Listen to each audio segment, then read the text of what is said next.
Hello दोस्तों, good morning. मेरा नाम है सुमित राठी और आप सभी मेरे साथ हैं इंडिया के नंबर 1 स्टडी चैनल जिसका नाम है academy UPSC.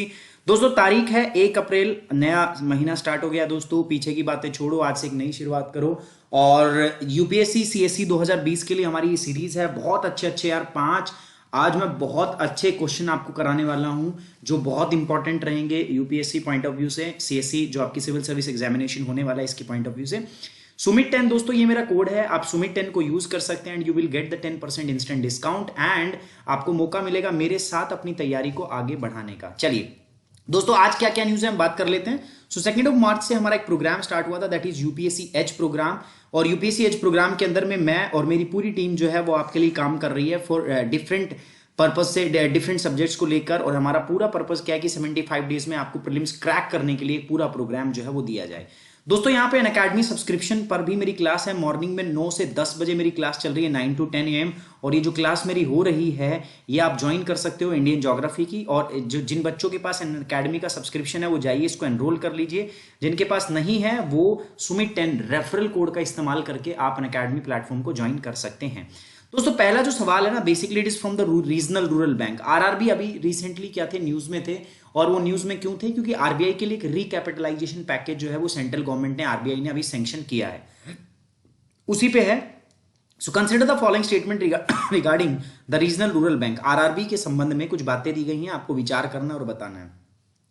Regional rural bank are owned by the respective state government only. ऐसा बिल्कुल नहीं है दोस्तों, इसमें आपका सेंट्रल गवर्नमेंट का और स्टेट गवर्नमेंट का म्यूचुअल शेयर होल्डिंग होता है, दोनों इसके शेयर होल्डर होते हैं। तो पहला स्टेटमेंट गलत हो गया आपका। RRB objective is to provide the credit facilities specially to the small and marginal farmers, agricultural labor, artisan and the small entrepreneur in the rural area। तो as I told you, देखो नाम ही regional rural bank, तो इसका काम ही क्या होगा, rural area में जो क्रेडिट फैसिलिटीज है उसको मेंटेन करना। दूसरा स्टेटमेंट सही रहेगा, पहला स्टेटमेंट गलत रहेगा। RRB are interested to provide refinance. आपको क्या लगता है, refinance to other landing institution, RRB जो है क्या वो पुनर्वित्त प्रदान करेगा? नहीं, रीफाइनेंस का काम होता है नबार्ड का। ठीक है, नबार्ड का काम होता है, तो ये इसका काम नहीं होता, ये भी गलत हो गया। तो सही जवाब क्या है? सी, ओनली 2। ठीक है, सही है। Recently the central government has 1340 crore का रिकैपिटलाइजेशन पैकेज जो है वो अलाउ किया है। किसके लिए? Regional rural bank. तो पहले रीजनल रूरल बैंक इंडिया में बहुत सारे थे यार, लेकिन अभी अगर हम बात करें तो एक कमेटी बनी, उन्होंने कंसोलिडेट किया और अभी वर्तमान में सिर्फ 45 के आसपास रीजनल रूरल बैंक आरआरबी जो है वो काम कर रहे हैं। नंबर ऑफ आरआरबी 56 है, अभी ये बता रहा है। तो नंबर ऑफ ब्रांच, ये सारी चीजें हैं, है ना। तो अभी अभी आरबीआई ने सैंक्शन किया है और ये मूव जो है आपका लॉकडाउन की सिचुएशन को ध्यान में रखते हुए बहुत ही इंपॉर्टेंट रहने वाला है। RRB are the financial institution which ensure the adequate credit for the agriculture and other rural sector। ये आपका ग्रामीण क्षेत्रों के लिए और जो कृषि क्षेत्र है उनके लिए पर्याप्त ऋण जो है वो सुनिश्चित करता है। और ये जो काम है मैंने बताया था रीफाइनेंस वाला, जो रीफाइनेंस वाला काम है ना, किसका काम होता है? नबार्ड का, ना कि आरआरबी का। Okay, RRB were the jointly owned by the government of India and the concerned state government and a sponsored bank। तीनों का शेयर होता है। तो 50% शेयर किसका होता है? गवर्नमेंट ऑफ इंडिया का, 15% शेयर होता है स्टेट गवर्नमेंट का और 35% होता है स्पॉन्सर्ड बैंक का। तो इस प्रकार से इनका तीनों का स्वामित्व उसमें रहता है। अच्छा, एक स्कीम है, union cabinet approves the RODTEP scheme for to boost the export.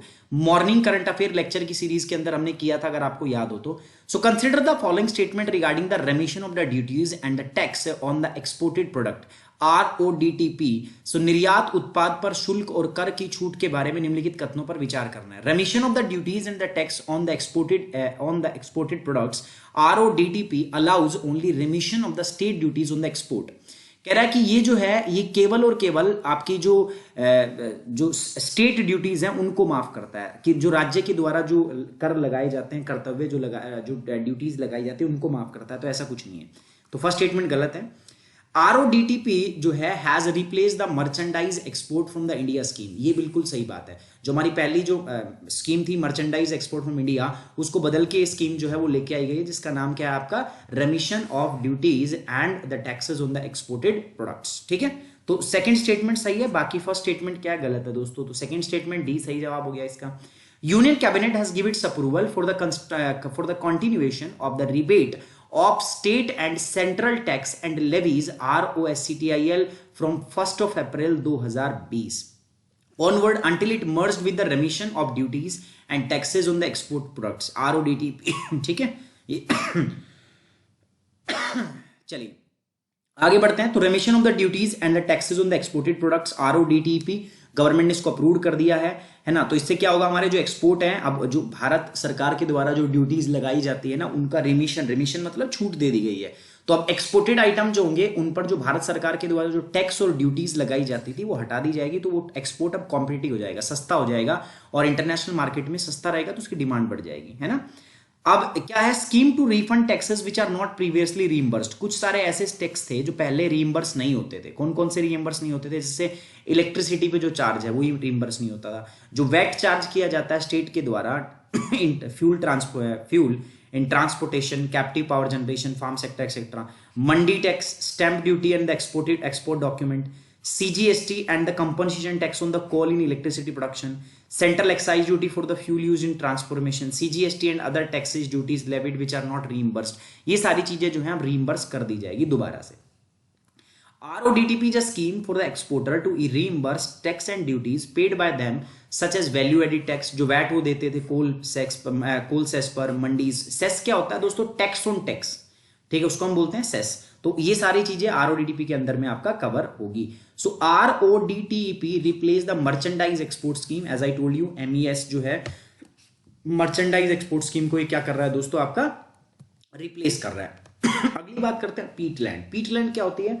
आपने वेस्टलैंड सुना होगा, आपने वेटलैंड सुना होगा। Now this is Peatland. Peatland क्या होता है दोस्तों, मैं बताता हूं।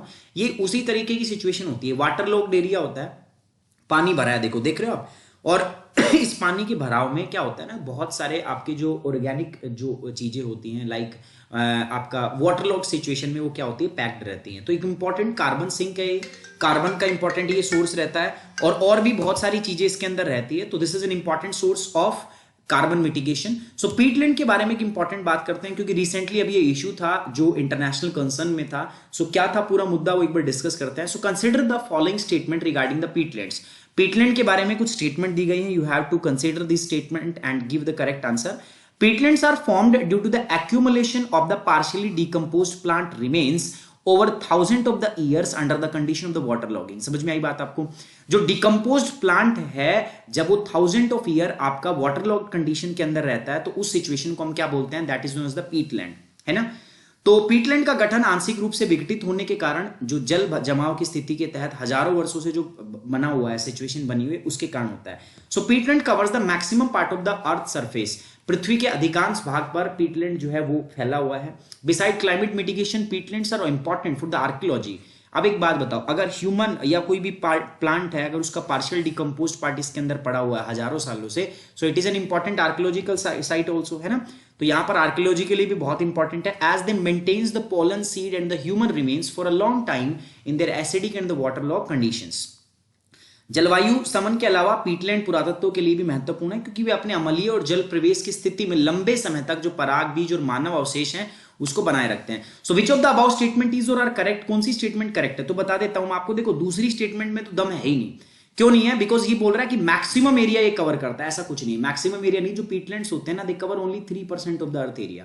3% अर्थ एरिया कवर कर रहे हैं, एंड दे आर लाइक 30% जो वर्ल्ड का जो सॉइल कार्बन होता है, कार्बन जो होता है सॉइल के अंदर, वो इनके अंदर होता है। सो ये इंपॉर्टेंट है और ये बहुत जरूरी है दोस्तों। इस पे एक इंटरनेशनल कंसर्न अभी किया गया है, क्योंकि अगर ये डिस्ट्रक्ट होते हैं, ये डिग्रेडेशन के अंडर में, इन पे भी दबाव है, और अगर ये डिग्रेड हो गए तो they are beyond the human control. आप उनको दोबारा से जनरेट नहीं कर सकते, इसलिए ये बहुत इंपॉर्टेंट है। So beside climate mitigation, peatlands are important for archaeology as they maintains the pollen seed and the human remains. ये हो गया।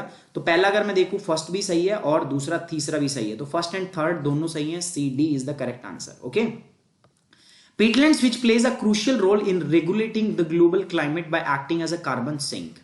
ठीक है, कार्बन सिंक की तरह एक्ट करते हैं। आर फेसिंग डिग्रेडेशन, ये डिग्रेडेशन फेस कर रहे हैं, and need to be urgently monitored according to the food and national food and agriculture organization FAO, जिसका हेडक्वार्टर इटली के अंदर है। इटली आप जानते हो कितनी बुरी तरीके से डिस्ट्रक्ट हो चुका है कोरोना वायरस की वजह से। Of the United nation report release recently. Keep it cool, fixing the climate with the permafrost and the peatlands, because if the permafrost peatlands thaw, it will mark the end of the hope for the re-establishment. ऐसा होगा नहीं, permafrost एक अलग चीज होती है, मैं आपको बता चुका हूं, उस पर भी हम क्वेश्चन कर चुके हैं. The report comprised information as well as the recommendation to the countries on restoring and managing this valuable ecosystem. Report में इन मूल्यवान पारिस्थितिक तंत्रों को बहाल करने की और प्रतिबंधित करने की देशों के लिए सूचना के साथ साथ सिफारिशें भी शामिल है. सो peatland are formed due to the accumulation of the partially decomposed plant remains over the thousands of the years under the condition of the water logging. peatland का गठन आंशिक रूप से विघटित होने के कारण होता है क्योंकि प्लांट जो है हजारों वर्षों से पानी की स्थिति के तहत जो है वो बना रहता है. तो ये हमने देख लिया. ये 3% एरिया कवर करते हैं. मैंने बताया 30% जो वर्ल्ड सॉइल कार्बन है वो इनके अंदर होती है, which drains these emit green house gases contribute up to 1 gigaton to the emission per year through the oxidation, है ना, अकॉर्डिंग टू द रिपोर्ट में बताया गया आपका. चलिए अब इकोनॉमिक्स सर्वे से एक चीज है उसके बारे में बात कर लेते हैं. आपको बढ़ते क्रम में इनको अरेंज करना है. मतलब हमारा व्यापार सबसे ज्यादा किसके साथ होता है according to the economic survey 2019-20 आपको अरेंज करना है कि बढ़ते हुए ऑर्डर के अंदर कि सबसे ज्यादा हमारा व्यापार किससे होता है. तो इनमें अगर मैं बात करूं तो हमारा सबसे ज्यादा व्यापार किससे होता है दोस्तों, यूएसए से. यूएस के बाद आता है चाइना के बाद में आता है यूएई, फिर आता है सऊदी अरेबिया और लास्ट में 3 नंबर पे आता है, सबसे नीचे आता है हांगकांग. तो 3 लास्ट में कहाँ है, या तो यहाँ है या यहाँ है, लेकिन इसमें 1 मतलब यूएई पहले आता है दोस्तों इससे. सो ये हमारे पास ये सही होगा, ये गलत होगा. तो B is the correct answer. ठीक है, ये इकोनॉमिक सर्वे से पूछा गया. So according to the 2019-20 economic survey total percentage of India's foreign trade comes from 2019-20. तो ये आपका ऑर्डर है, आपको याद रखना है. ठीक है. अगला सवाल है कुरील आइलैंड पर. अभी क्या हुआ था ना, पैसिफिक ओशन के अंदर एक 7.8 मैग्नीट्यूड का अर्थक्वेक आया था, जिसकी वजह से आपका जो ये कुरील आइलैंड है, इस कुरील आइलैंड के अंदर में भूकंप के जो सुनामी के आदेश जो है वो जारी किए. अभी कुरील आइलैंड कहाँ है, देखो this is the Kuril island. ठीक है, यहाँ पर है. ये सी ऑफ ओकाहास्टा को किससे अलग करता है, this is Pacific sea, this is Pacific Ocean. So these are Kuril island, है ना. ये क्या है आपका, दिस इज कुरील आइलैंड. और ये है क्या, तो बेसिकली दिस इज ना ओशियन. यहाँ पर ट्रेंच भी बनती है, कुरील ट्रेंच भी बनती है. अब ये आइलैंड्स हैं, छोटे छोटे आइलैंड्स हैं, और इनके ऊपर विवाद है, इनके ऊपर लड़ाई चल रही है किसकी, जापान के बीच में और रशिया के बीच में डिस्प्यूटेड एरिया है. तो अभी ये न्यूज में था तो हमने पूछ लिया कुरील आइलैंड के बारे में. So consider the following statement regarding the Kuril island. Kuril island is located in the South Atlantic as a USA overseas territory. पहली बात तो यूएसए की टेरिटरी है ना, पहली बात तो ये साउथ अटलांटिक में नहीं है, ये पैसिफिक ओशन के अंदर है ना. ये कह रहा है कि 56 आइलैंड है और माइनर रॉक, ये बात सही है. 56 आइलैंड है and it is a disputed territory, ये भी सही है. So second and third is the correct answer, बिल्कुल सही है दोस्तों. अब कुरील आइलैंड जो है are stretched from the Japan island of the Hokkaido to the southern tip of the Russia Kamchatka peninsula separating Okhotsk sea and north Pacific. ये आप देख भी सकते हो दोस्तों, ये कामचटका पेनिनसुला है, दिस इज कामचटका पेनिनसुला. और इसमें अगर बात करता हूं, दिस इज आपका कौन सा है, Kuril island. So this is Kamchatka, sorry this is Kamchatka island. और यहां पर ये जो है दिस इज जापान, ये sea of Okhotsk and it separate sea of Okhotsk to this. ठीक है, तो यहां पर भी देख सकते हो आप. ठीक है, चलिए 7.5 मैग्नीट्यूड का आया, तो मैंने बता दिया इस पे एक भूकंप से आपका सुनामी की चेतावनी जारी हुई है. ये दोस्तों हमारा इंस्टाग्राम अकाउंट है, मेरे को फॉलो कर सकते हो आप. ये मेरा फेसबुक पेज है, इसको जल्दी यार फेसबुक पेज को, एफबी पेज को मैं बार बार बोल रहा हूँ यार, इसको फॉलो करो, सुमित राठी सर यूपीएससी, क्योंकि यहां पर मैं ना बहुत सारी चीजें कराने वाला हूँ जो हम यहाँ नहीं कर सकते. फेसबुक पे मैं लाइव आया करूंगा, तो वहां पे हम चीजें डिस्कस करेंगे. ये मेरी पर्सनल प्रोफाइल है, इसको भी आप फॉलो कर सकते हो जाके, sumitrathi3@gmail.com. यहाँ पर यार अनअकैडमी, अगर किसी को अनअकैडमी का कोर्स सब्सक्राइब करना है तो यहाँ पर मेरे को मेल कर सकता है, मैं बताऊंगा उसको. ठीक है, अनअकैडमी सब्सक्रिप्शन के लिए यहाँ पर मेरे को मेल कर सकता है. कोई भी सब्जेक्ट रिलेटेड अगर आपका डाउट है, कोई क्वेरी है, तो you can mail me here. ये मेरा टेलीग्राम ग्रुप है दोस्तों, टेलीग्राम पे आप मेरे को फॉलो कर सकते हो, बिकॉज टेलीग्राम के ऊपर मैं इन पीपीटी जो अभी ये किया है आपने, इसका जो पीडीएफ है वो मैं कहाँ पर प्रोवाइड कर रहा हूँ, टेलीग्राम पर. तो यहाँ पर मेरे को फॉलो कर लो फटाफट से. और दोस्तों अनअकैडमी की लर्निंग ऐप डाउनलोड कीजिए. ठीक है, आप इंस्टॉल करना, उसके बाद गोल में यूपीएससी जाना, गेट सब्सक्रिप्शन. जिन बच्चों को पेड कोर्स ज्वाइन करना है, 24 महीने का जो हमारा कोर्स है 24 मंथ का, वो अभी 52,000 में चल रहा है दोस्तों. इस 52,000 को भी आप रिड्यूस कर सकते हो. सुमित 10 कोड यूज करो and it will reduce to the 43,200. 43,200 रुपए के अंदर आपको 2 साल पढ़ने का मौका मिलेगा, वो भी टोटल मेरे गाइडेंस के अंदर, है ना. सुमित 10 ये कोड याद रखना है, ये रेफरल कोड आपको यूज करना है, then it will be easy for me to guide you. Okay, और this note we are ending the today's class. Thank you very much, take care, bye bye.